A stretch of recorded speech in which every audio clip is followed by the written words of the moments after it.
कि डॉक्टर भीमराव अंबेडकर के 135वीं जन्मतिथि मनाई गई। उनको माल्यार्पण कर बताया गया। मार्ग पे चलने का संकल्प लेकर उन्हें याद किया गया। सुबह 8 बजे से ही माल्यार्पण करने का कार्यक्रम चलता रहा। इस अवसर पर सभी वर्गों के नेताओं, समाज सेवकों, नगर के आम नागरिकों ने हार फूल मालाएं पहनाकर उन्हें कोटि कोटि नमन कर उन्हें याद किया। इस अवसर पर पत्रकारों से चर्चा करते हुए अहिरबार समाज के संभागीय सदस्य संतोष अहिरबार पटरी ने कहा कि भारत रत्न डॉक्टर भीमराव अंबेडकर के समाज कल्याण के लिए एक योगदान को कभी भुलाया नहीं जा सकता है।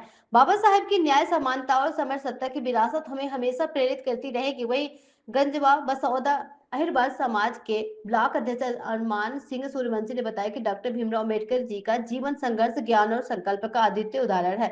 इसके विचार एक ऐसे समाज के निर्माण के लिए प्रेरित करते हैं जहां हर नागरिकों को समान अधिकार, सम्मान और अवसर प्राप्त हो।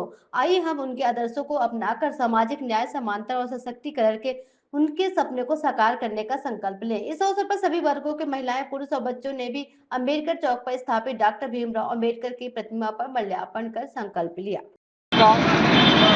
135वां जन्म दिवस है, जिसको कहा जाए दरिद्रों के मसीहा और एक तरीका से कहा जाए तो हमारे भगवान हैं, जिनने हमको ये सब करने की ताकत दी कि आज हम यहाँ सब खड़े हुए।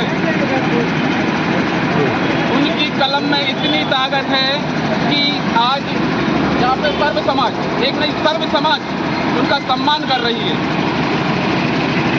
मेरी आशा है, मेरी उम्मीद है कि बाबा साहब ने जो करके दिखाया है, उनने कहा है कि जैसा मैंने करा है वैसा आप इसको आगे बढ़ाएं।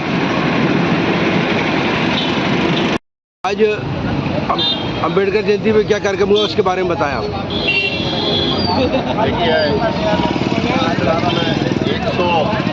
135वीं अम्बेडकर जयंती की समस्त देशवासियों को, प्रदेशवासियों को शुभकामनाएं देता हूँ।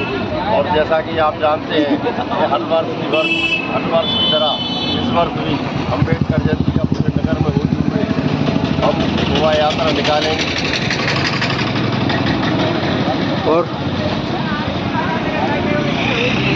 और जो बाबा साहब ने देश को संदेश दिया था कि जंगल का राजा जैसे शेर होता है, वैसे ही कलम के राजा हमारे बाबा साहब अम्बेडकर हैं। मैं समस्त देशवासियों से, प्रदेशवासियों से कहना चाहता हूँ, कमल के राजा बनिए, कलम के राजा बनिए।